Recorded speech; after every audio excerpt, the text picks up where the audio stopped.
So the Webmaster is an escape-proof harness because its two belly straps are not attached underneath. So you can see they're totally separate.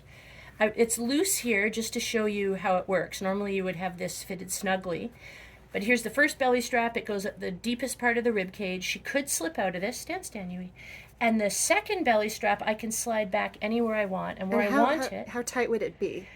The first belly strap? The second belly The strap. second belly strap I'm gonna slip back into her waist, and we will adjust it here for walks so that when she's standing, I can get one finger underneath, but it can't possibly slide forward. We don't want it to squish her entrails, but short of that, as tight as you want it to be. The problem with this flagline harness for Yui is that because the two bottom straps are connected together underneath, there's this strip that connects them together underneath. It means that with a dog that has a long rib cage, you can't get the second strap far enough behind the widest part of the rib cage that the dog can't slip out. So where it sits on Yui is set by the shape of the harness, and for her, we're still at a pretty deep part of her rib cage. All she'd have to do is suck her breath in, squish a little, and she gets out of these two straps. So this harness, which is a PetSafe 3-in-1, but any simple harness in a Y shape can be used. This harness is good because it doesn't interfere with Yui's shoulder movement. So Yui's build means that lots of regular harnesses would fit down here over her shoulder, and then when her shoulder extends, it has to push against the harness, and that's uncomfortable for them and can cause lameness. In this case, if she wants to do a full leap, the harness is staying nice and up above the point of her shoulder, which is here. Her shoulder blade can move forward nicely, and the harness is fitting nice and low on her neck so that if I pull back, it's not going to choke her. It's well below her trachea. This is a nice fitting harness. And how can she slip out of it? She can slip out of it if she wants to, Shuichin, because it only has one belly strap, and this belly strap has to fit at the widest part of the rib cage. So if Yui pulls back, this harness, no matter how tight I make it, can slip over her rib cage, and after that, all she has to do is duck her head, and the harness comes off. Okay, so how do we secure her when she spooks and she wants to pull out of the harness? So what we do is we use a connector. And show me the connector. This is a connector. It's just got put it down low. Oh, sorry, two clips. And I'll put it against the white table. It's got two clips. It's okay, Yui. Okay. And one on each end, and you adjust it to the length you want, depending on the size of your dog. I put one clip on the harness. So that's on the harness, and one clip on her martingale collar. And what is the difference between the martingale collar and the flat collar? So the flat collar, when I pull on it, nothing happens. So if I have it, it's always the same tightness on her neck.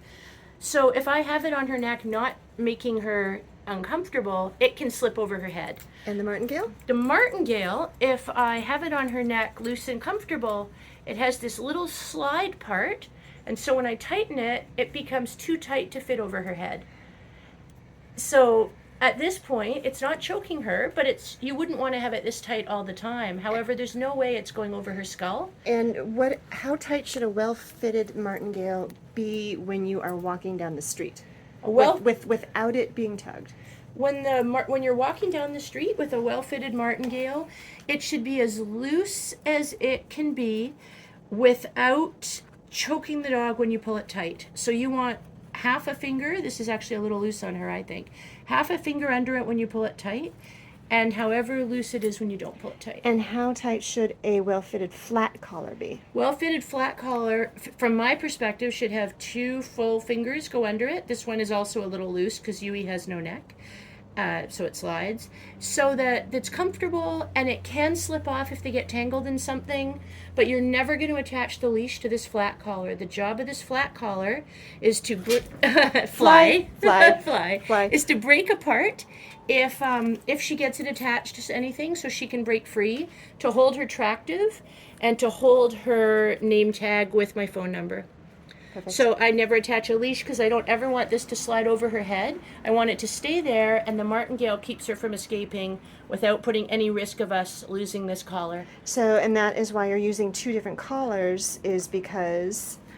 Yeah, that's why I use the 2 different collars, because the flat collar is always going to hold her ID and her tractive. So if she escapes for any reason from any gear, she will have this on, and we will be able to track her.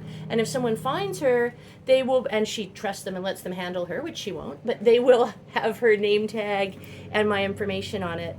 The martingale collar helps to prevent escape, and that's where the leash goes. The harness helps to prevent escape, and that's where the other part of the leash goes. And with that particular connector, where do you hook the leash? So with this connector, I hook the leash to the top.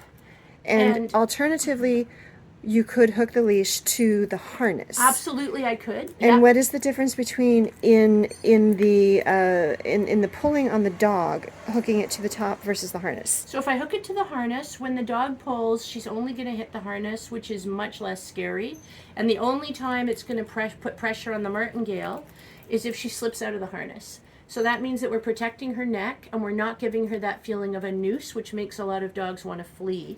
If I hook it up here, she's less likely to pull or freak out because it's unpleasant, but we ideally don't want to make it unpleasant. I would use that only if I absolutely had to have total control over her, and I would use it briefly.